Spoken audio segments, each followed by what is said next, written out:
Y al principio me puse contenta, porque hacía 30 años ya, casi 30 años, 28. Era una forma de tenerla, pero cuando te das cuenta de que te van a entregar una caja cerrada que está los restos de ella, se te mueve un montón de cosas.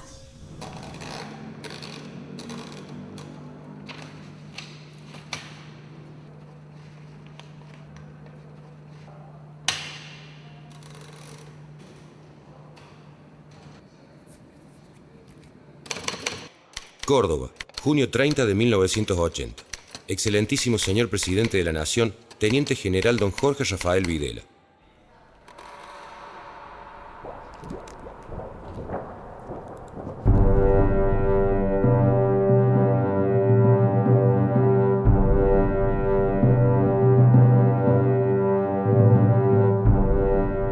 Objeto: poner en conocimiento y solicitar intervención de la situación laboral en la morgue judicial de Córdoba capital.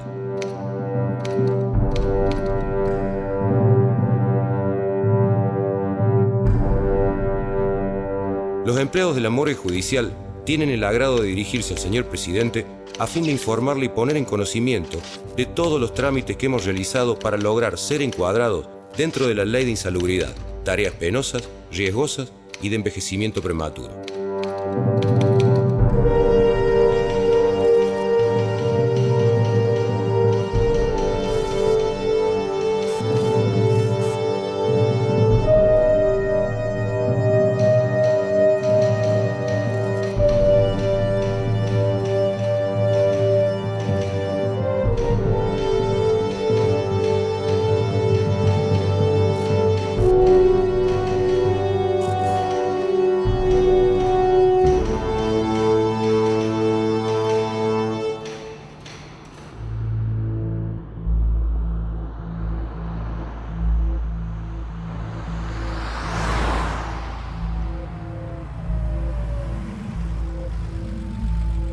Llegaron una noche, se la llevaron a ella, revolvieron todo, tiraron todo, buscando cosas, buscándolo a mi papá.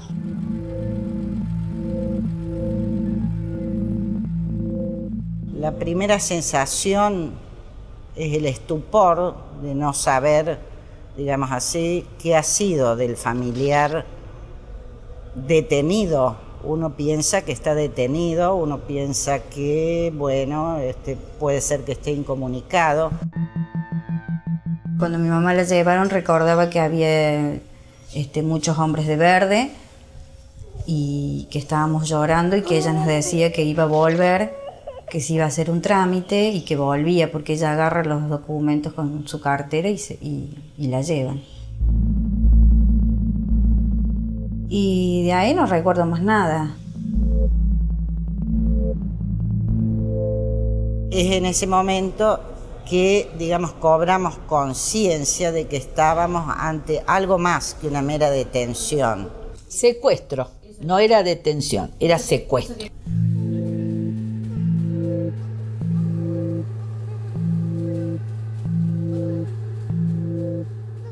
Entonces, los secuestraban, los llevaban al centro clandestino de detención, que podría ser La Perla, podría ser La Ribera, y hubo otros centros clandestinos de detención que funcionaban como ser en la escuelita de Pilar o que en la escuelita de Malagueño.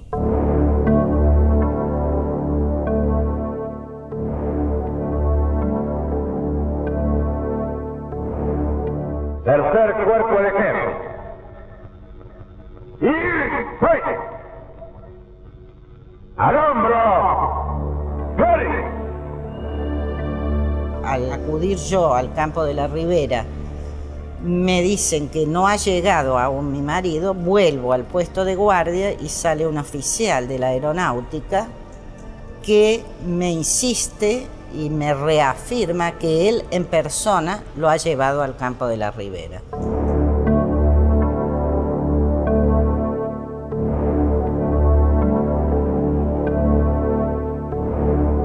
Yo recuerdo que, suponete a las no sé si fue la semana de estar en La Perla, torturador Luis Manzanelli, sargento Luis Manzanelli, me dice, acá en este lugar no existe arbitrariedad, acá se enjuicia, acá se juzga, entonces podés salir en libertad, podés pasar a la cárcel o podés ir al pozo.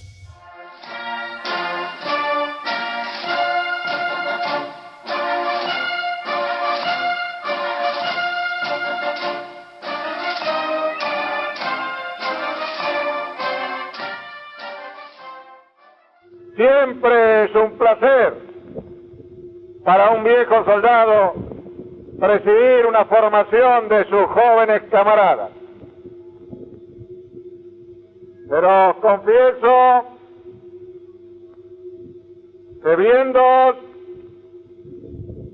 me sobrecoge la emoción. Yo creo que lo más fuerte es escuchar el testimonio de los sobrevivientes. Cuando venían a buscarnos y no sabíamos quiénes éramos a los que iban a llamar. Y cuando llamaban a los compañeros sabían que no los iban a volver a ver.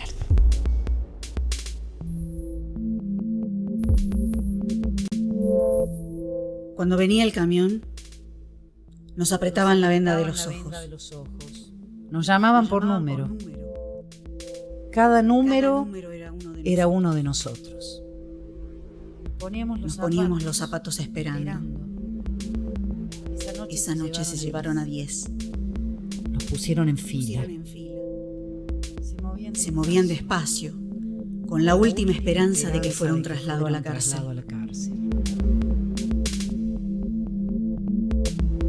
Tantas viejas caras queridas, tantos compañeros de combates y de esfuerzo. Nos hicieron parar, nos ponían contra una pared y me parece, entonces iba pasando, se iba haciendo revista, y a medida que el jefe del centro clandestino le iba presentando cada caso, es como que Menéndez iba bajando, resolviendo los casos, ya sea bajando el pulgar o no. Tantos que vi ayer, antes de ayer y antes. Sufrir, correr, tirar, marchar, siempre hacia la victoria, siempre hacia el enemigo. Y bueno, ellos se la llevan de ahí, supuestamente el 7 de abril del 76. El 9 sale una noticia en La Voz del Interior que ellos habían sido abatidos.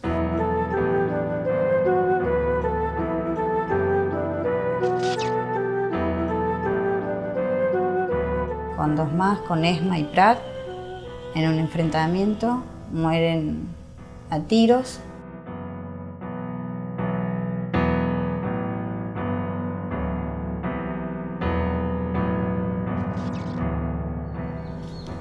Es lo único que sé.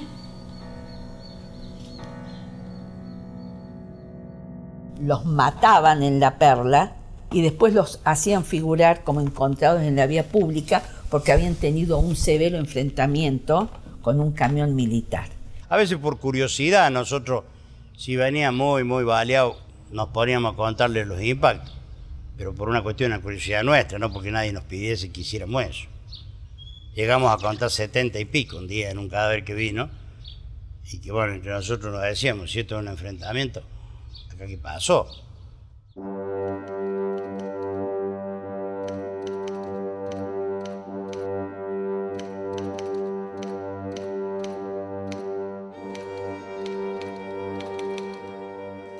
En el mes de abril de 1976, señor presidente, se sepultaron por única acordada del excelentísimo Tribunal Superior de Justicia, la Justicia Militar y la Justicia Federal, más de 70 cadáveres que se encontraban en depósito, todos los cuales fueron a la fosa común abierta a tal fin en el cementerio San Vicente.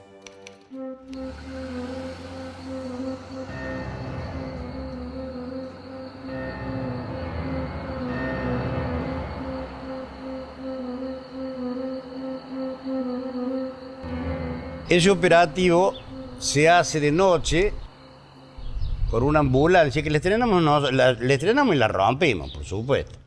Por una ambulancia del Ministerio de Bienestar Social. La orden que traía el chofer de esa ambulancia era de que no podía cargar más de 6 cuerpos. No teníamos 100 y pico para traer.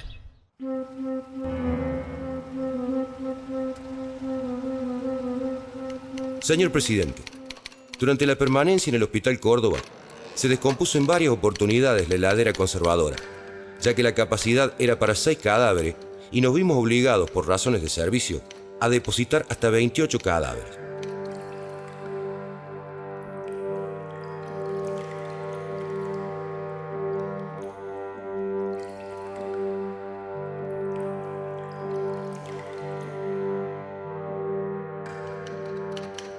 Como es de imaginar, se suscitaron serios inconvenientes en el hospital, ya que al descomponerse los cadáveres, el olor se tornó inaguantable, al extremo de quemar kilos de hierba, decenas de kilos de líquido desodorante y el uso de cualquier otro elemento que pudiera menguar o disimular tan desagradable olor. Esto eclosiona cuando los médicos cirujanos del Hospital Córdoba se les empiezan a morir los pacientes que ellos operaron. Ahí es donde vuelve de nuevo a moverse el sistema y dicen, bueno, hay que evacuar.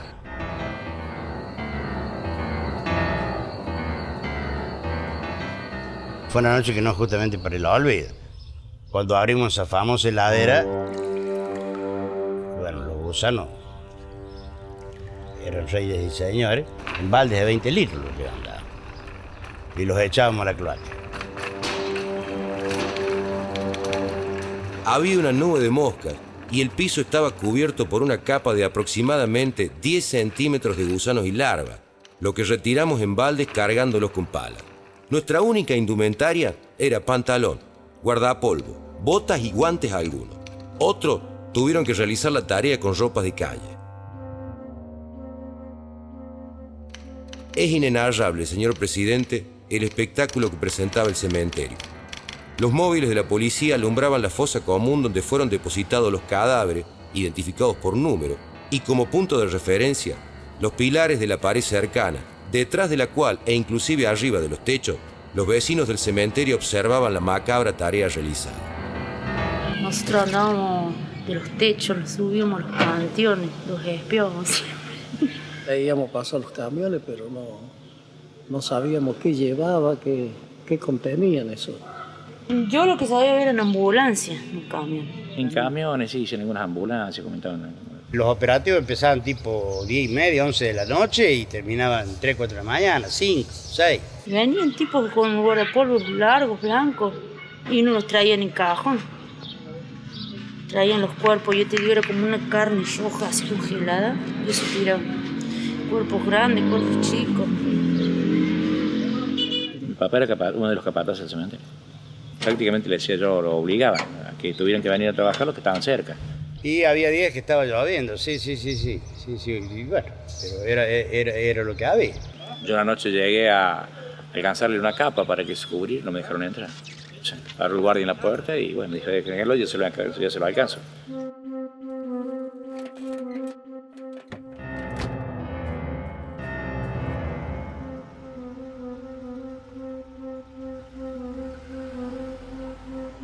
Los interrogaban, torturaban, después los mataban. Y había cadáveres que entraban, por lo general en N, y por lo general alguno traía, pero muy esporádicamente el nombre. Pero cuando venían, era más o menos frecuente que viniera el juez militar cuando había habido un operativo donde habían traído varios cadáveres. Generalmente el juez militar decía, se llama tales, se llama tales, se llama tales, se llama tal, lo que nos daba a nosotros la certeza de que él ya los tenía identificados. Y con los datos que él nos daba, nosotros en el mismo libro de entradas de la morgue poníamos ahí con lápiz el nombre de los que él me había marcado.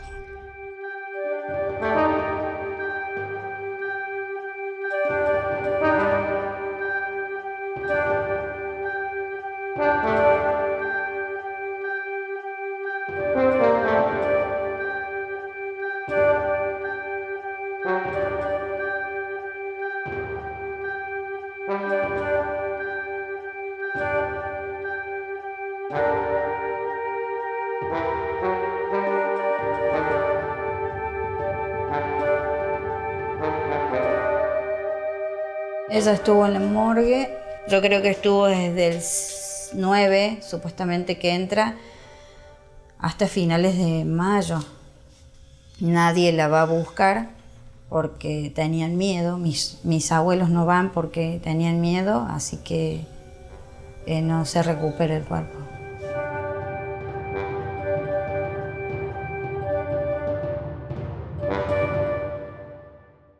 Después que los mataban, hacían este periplo que yo le acabo de decir.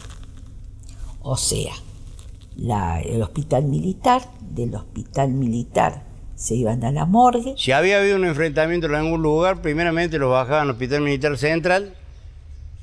Sabemos que le hacían huellas datiloscópicas porque venían con las manos sucias, con tinta, y de ahí recién venían a la morgue. De la morgue al cementerio y del cementerio a la fosa común. Algunos fueron enterrados en la Perla y otros que se retiraban por distintos motivos y los llevaban al campo de la Ribera y los enterraban en el cementerio de San Vicente. Se decía que, bueno, que se sepultaban de noche, que traían en camiones, cosas así. Los sacaban entre dos, así los tiraban.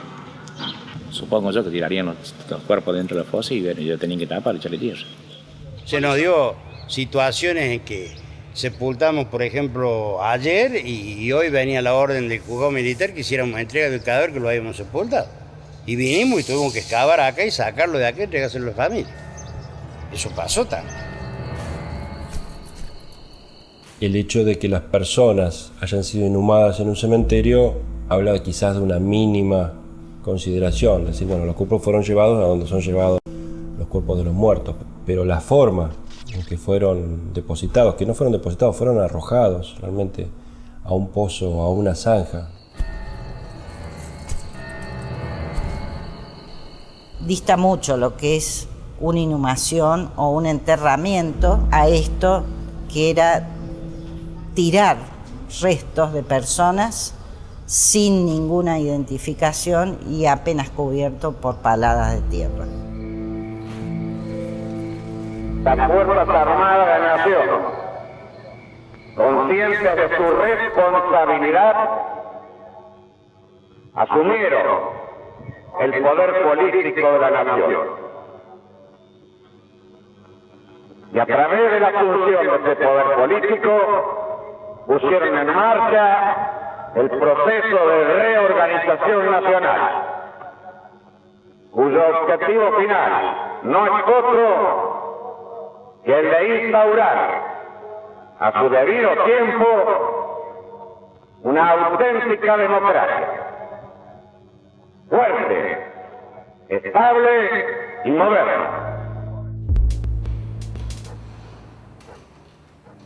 Sepa usted, señor presidente, disculpar lo extenso de esta nota, existiendo la necesidad que conozca todos los antecedentes realmente anecdóticos para que usted pueda evaluar y así comprender el por qué solicitamos su intervención, por la que pedimos disculpas. Entonces, hacemos la carta al presidente Videla en la convicción de que allá en Buenos Aires no sabía lo que pasaba en Córdoba. Que esto era una isla donde acá se estaba produciendo lo que se estaba produciendo y nadie sabía nada. A partir de aquel momento fue menester continuar la lucha contra la subversión, con una concepción global de la misma y hasta su total aniquilamiento. Todos los años que transcurrieron desde el año 76 fueron de búsqueda de datos y de organización de algunos organismos, tales como la Comisión de Familiares.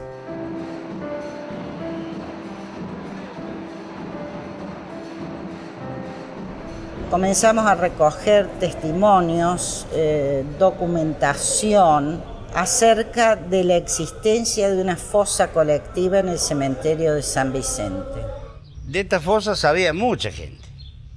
La mayoría de los empleados de acá, porque ellos las habían cavado, o sea, que no podían ignorar que estaban. Mucha gente del mismo hospital, mucha gente de la fuerza policial, o sea, había mucha gente que sabía de que todo esto pasaba. Sí, a veces uno tenía miedo. Mi mamá siempre decía, usted no digan nada, no digan nada. Y en esos momentos el comentario general de todo el pueblo, ¿no es cierto?, que estábamos en la guerrilla. Eran épocas donde preguntar poco era vivir mucho.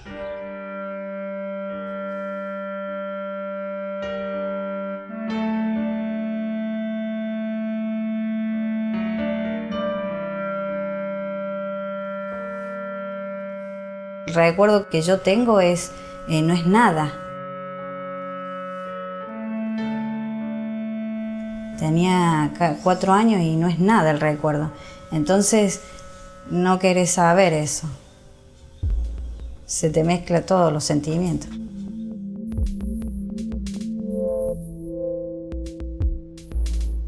La muerte aparecía como la única forma de salir de allí, como un alivio.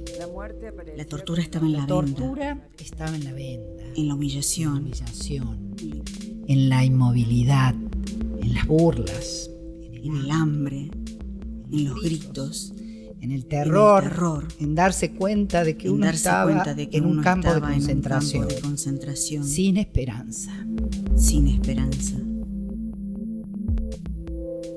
Si vamos a hacer un poco de historia, recordemos que en el año 1982 comienzan las primeras denuncias de familiares. Para el Día de los Muertos, el día 2 de noviembre, se hizo la última visita al cementerio, confundidos entre los familiares que habitualmente concurren por ser el Día de los Muertos, para ya tener el lugar casi exacto de donde estaba ubicada esa gran fosa. Estamos hablando del año 82, todavía en dictadura, pero asumimos el riesgo e hicimos la denuncia a algunos familiares.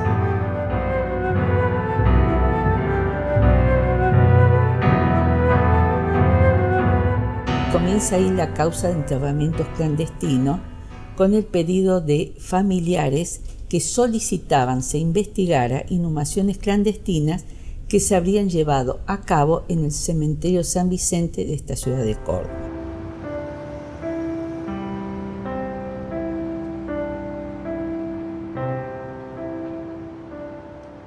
Era un paso muy importante para nosotros, para los familiares. Por un lado, tener que reconocer nosotros que estaban muertos. Y por otro lado, también considerábamos que era la única posibilidad de que la justicia comenzara a actuar.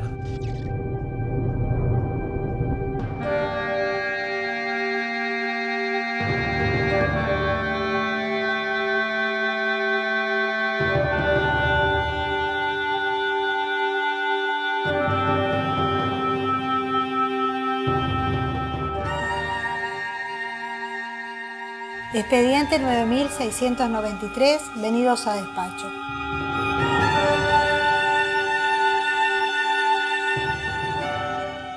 Y considerando que en la presente causa este tribunal tiene por finalidad establecer probables lugares de enterramientos de personas de identidad incierta o desconocida, y eventualmente determinar si los restos humanos allí inhumados corresponden a aquellas personas que habrían sido víctimas de desaparición forzada como consecuencia o en ocasión del accionar de personal de las Fuerzas Armadas y o de seguridad.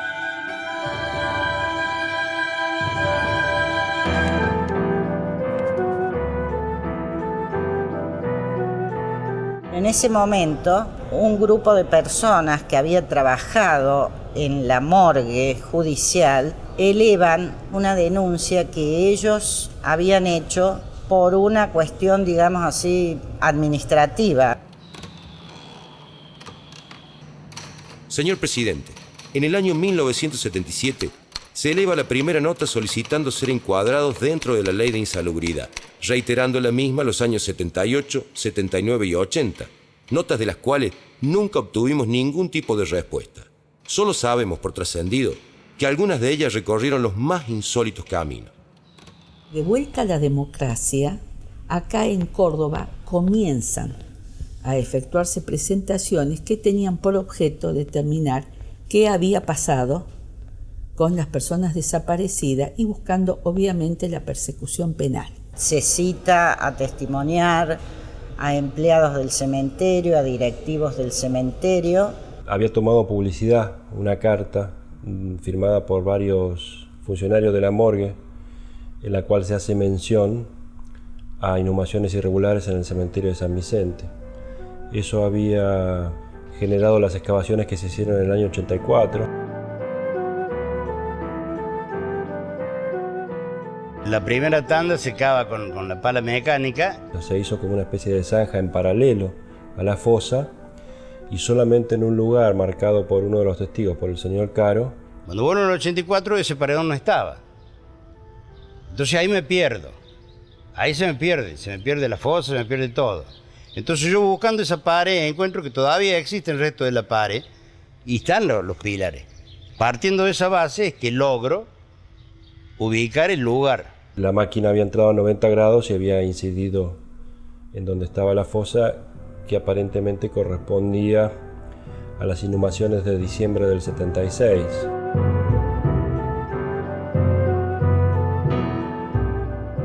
En la fosa de al lado había personal, no sé si idóneo o no, que iba viendo, si claro que tenía un agujero de bala lo echaba en una bolsa.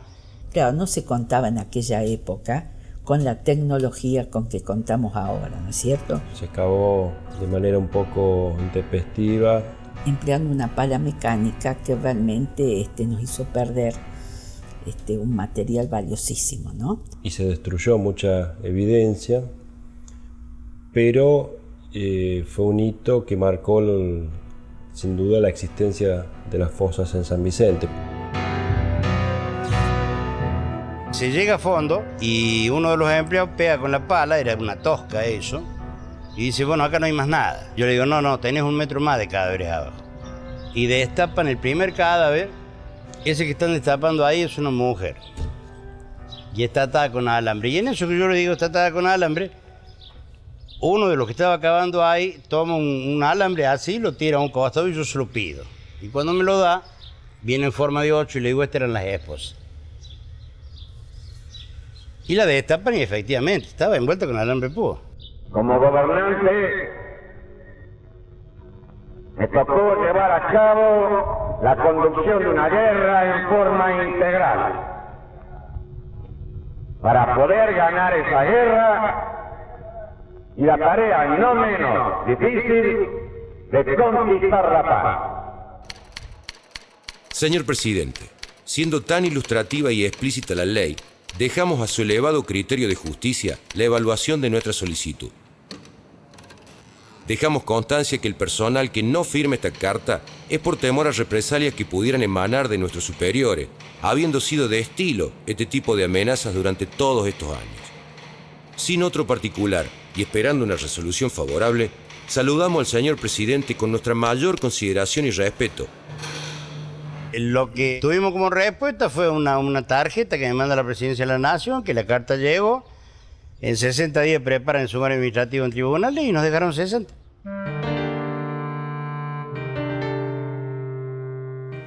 Yo al principio creía que ella había fallecido por un paro cardíaco. Y ya cuando empezás a razonar y sabes que no te cierran ciertas cosas, empezás a preguntar. Y ahí es como que vos empezás a reconstruir de a poquito, ¿viste? Y ya cuando empezás a tener más edad, ya te das cuenta de lo que pasó.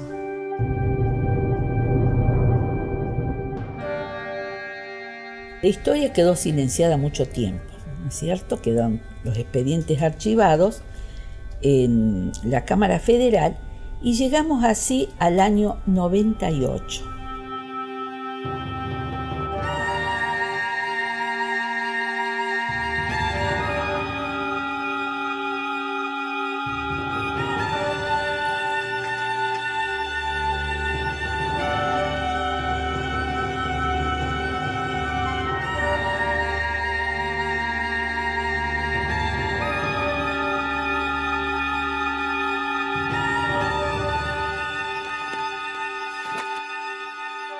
En principio nosotros habíamos venido varias veces a Córdoba, pero Solo a principios de los 2000 encontramos la disposición dentro de la justicia federal de avanzar en el conocimiento sobre lo que había sucedido con la gente desaparecida entre el 75 y el 80 en Córdoba. El tribunal ordenó a los integrantes del equipo argentino de antropología forense proceder a la exhumación de los restos humanos que pudieran encontrarse en la denominada fosa común, ubicada en el cuadro C del cementerio San Vicente de esta ciudad.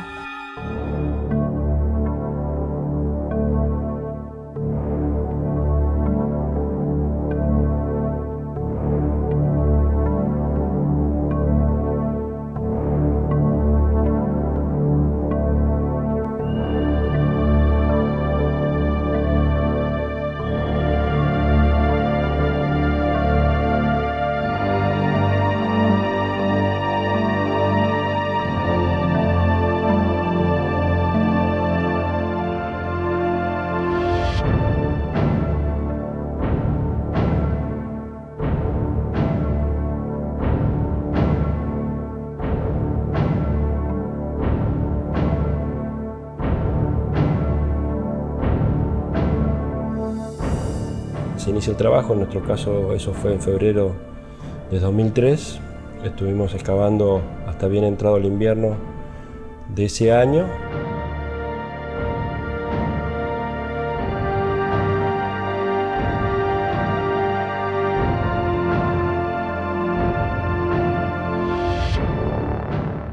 En esa franja paralela al muro donde terminaba el cementerio, encontramos tres fosas comunes.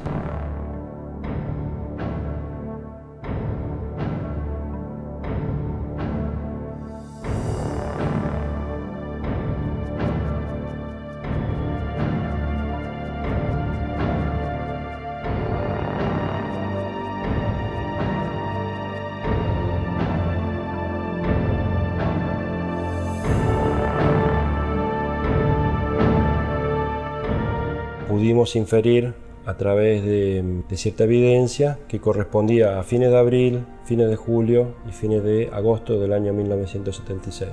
Cuando fui a ver el segundo piso, que correspondía al episodio de abril del 76, eran entre 90 y 94 cadáveres. Eso fue tremendo.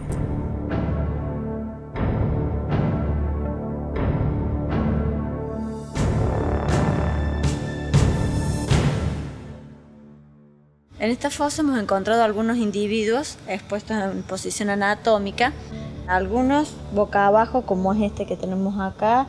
Creemos que hay más individuos porque abajo se observan como es la nuca aquella. Lo que encontramos en el campo eran los esqueletos articulados, es decir, todos los huesos de las personas puestos en exactamente el mismo plano que ocupan en la disposición anatómica normal. Eso significa que cuando los cuerpos se arrojaron a la fosa, se arrojaron con todos sus tejidos blandos. Eran cadáveres, no eran esqueletos, sino que eran cadáveres. Y claro, no es ver un conjunto de cuerpos, de cadáveres, como usted puede ver en un rosario. Bueno, gente que ha muerto, normalmente ha muerto, y ahí quedó. Es el destino de todos. Obviamente que era toda gente joven, y pensé en la generación que se había perdido.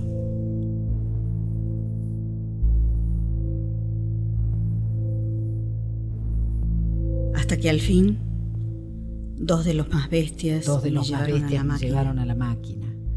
Me desnudaron y me picanearon. A veces me acuerdo. Mi cuerpo se quiebra, se sacude. Yo gritaba.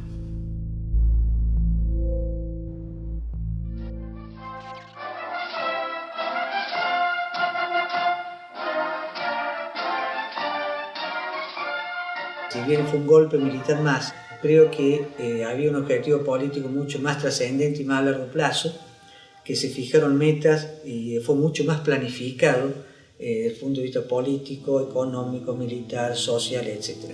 Los blancos de la represión ilegal, o sea, las personas desaparecidas, fueron elegidas con un criterio selectivo evidente. Eran básicamente las personas políticamente organizadas, básicamente aquellas que estaban en proyectos que desafiaban el monopolio de la fuerza del Estado. Entonces, digamos que la represión ilegal responde a una cierta racionalidad.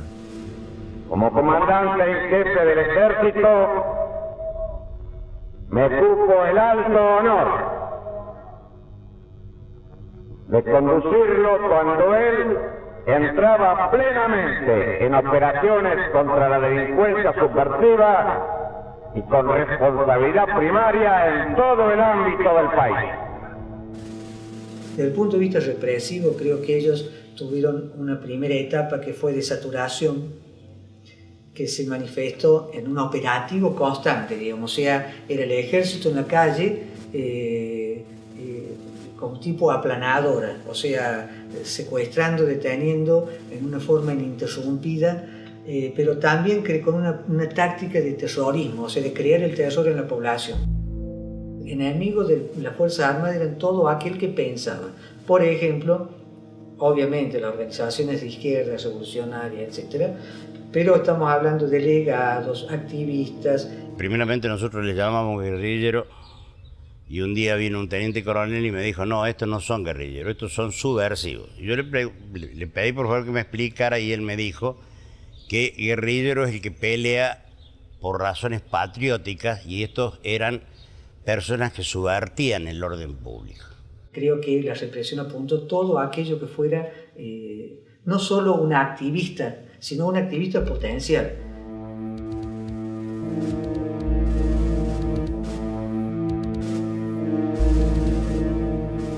Un día mi abuela me dijo, a tu mamá la llevaron. ¿Quiénes? Y bueno, me empezó a contar en el tiempo que vos tenías 3 años y medio más o menos. Tu papá empezó a andar en cosas raras y se la llevaron equivocada. Debiendo además realizar las investigaciones que resultaran necesarias a los fines de establecer la identidad de los cuerpos allí inhumados durante el año 1976 y determinar si alguno de ellos corresponde a personas víctimas de desaparición forzada. A 30 años vista de los hechos, yo tengo que estar muy acreditado. No es un requerimiento de instrucción común que uno inicia con un mínimo de prueba. Acá no. Yo tenía que estar muy avalada por elementos probatorios. Se rescata el libro de la morgue. Hasta donde sé, era la única documentación que había quedado de eso. ¿Por qué se les escapó el libro de la morgue? Bueno, no sé.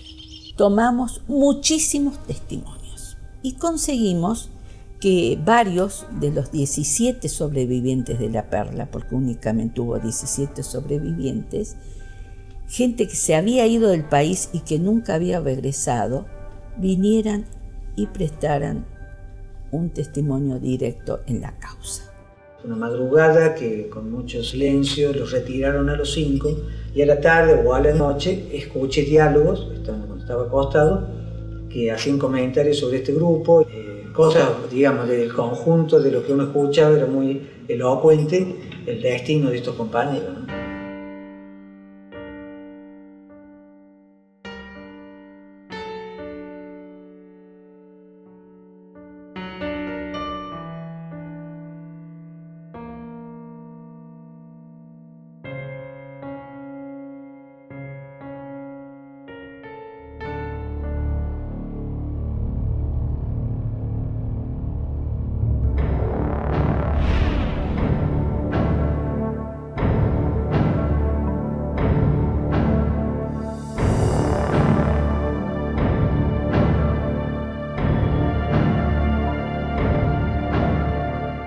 Nuestro aporte es un eslabón a la cadena. Si hay un sobreviviente que dice que vio con vida secuestrada en La Perla a Hilda Flora Palacios o a Sofía Barrios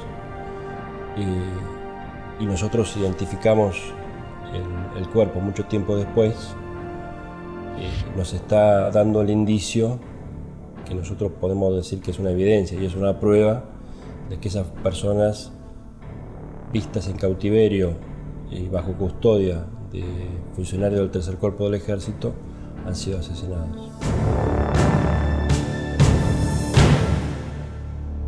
Tercer Cuerpo de Ejército. Subordinación y valor.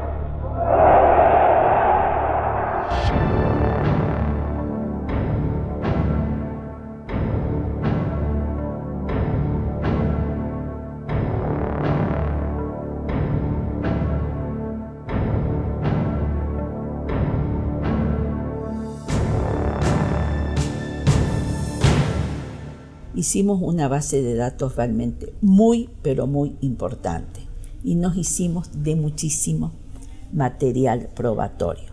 En este momento tenemos mucha más prueba que la que tenían allá en el año 89 para realizar el juicio la Cámara Federal de Córdoba.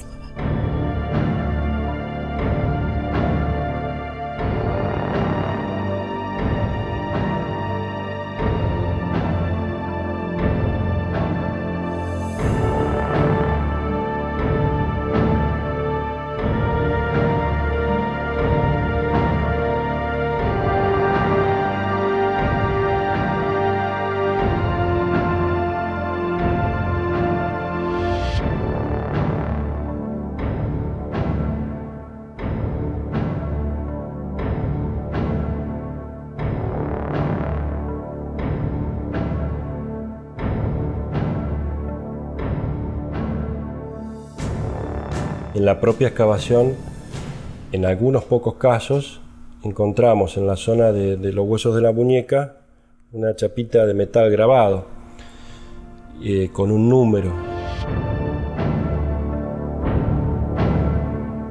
Y ese número a veces lo encontrábamos también en el renglón correspondiente en el libro de la morgue.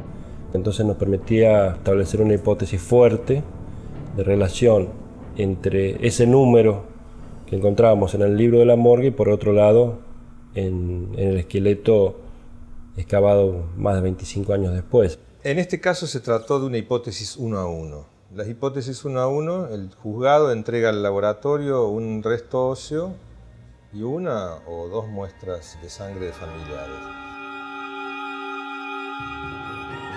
El peritaje informa qué probabilidad hay que esa hipótesis sea cierta.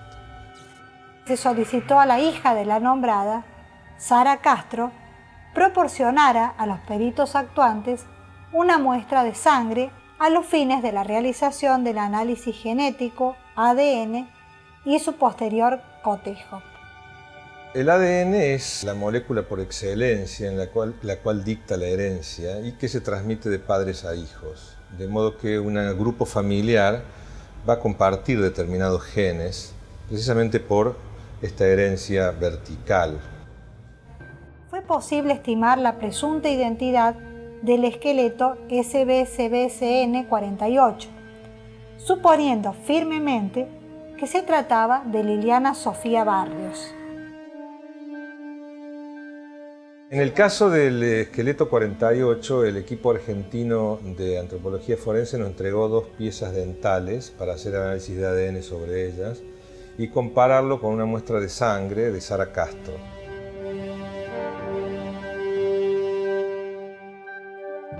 El resultado del análisis de ADN fue del 99,999%.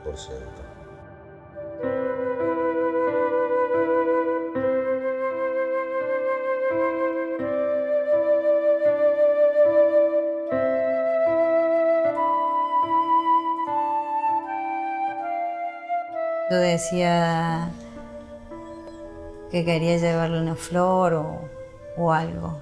Era como que quería y que no quería porque no sabes.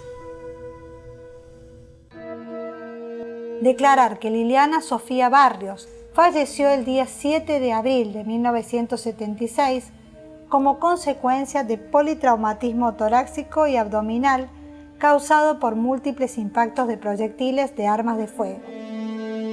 Y aparte no te querés dar cuenta de lo que es eso, de que esté muerta y de que esté ahí, en una fosa común llena de cuerpos, que no esté descansando como debe ser, que no tenga su sepultura.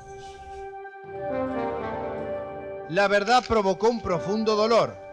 La jueza Cristina Garzón de Lascano entregó esta mañana la resolución que confirmó la muerte de la desaparecida Liliana Barrios, asesinada por la represión el 7 de abril de 1976 y enterrada en una de las fosas comunes del cementerio San Vicente.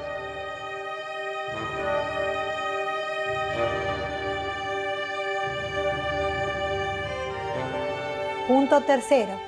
Hacer entrega a los señores Sara Gladys Castro y Humberto Adrián Castro, hijos de Liliana Sofía Barrios, de los restos mortales identificados.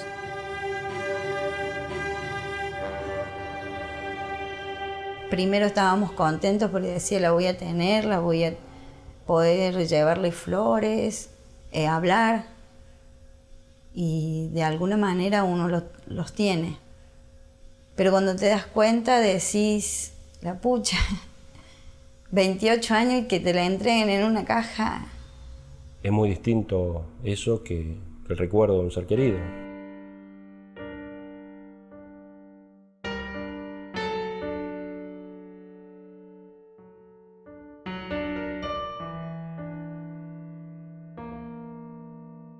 Tengo una sola foto que es cuando ella tenía 16 años.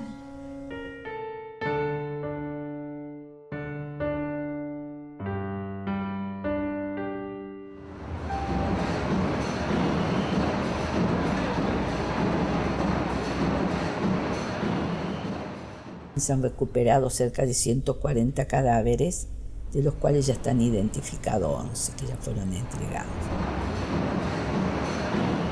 Con la recuperación del resto, a lo mejor el reclamo de justicia puede ser mayor, porque tenemos ya el cuerpo del delito.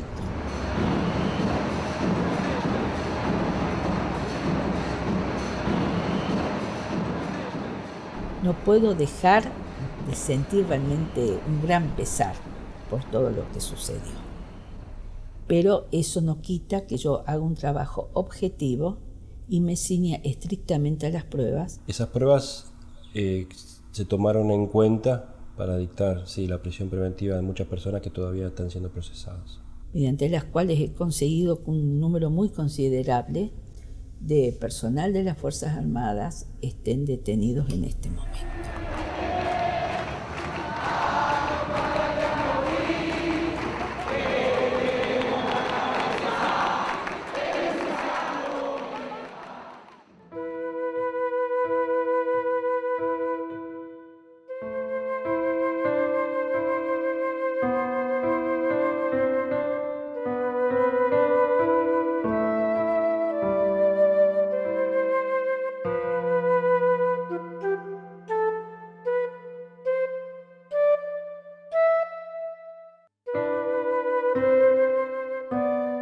La imagen que siempre se me cruza es cuando vivíamos en Alta Córdoba, que vivíamos en un segundo piso, supongo, porque bajábamos una escalera y a la vuelta había un súper, un almacén, algo de eso, porque me acuerdo que siempre íbamos con mi mamá y comprábamos las cosas para hacerle comida y todo eso. Y lo único que se recuerdo es eso, que iba y compraba un yogur siempre para mí.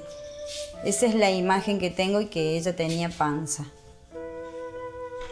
Una imagen borrosa, una imagen que no le veo la cara, que le veo el cuerpo, pero no la cara. Las manos, la panza, el vestido que tenía.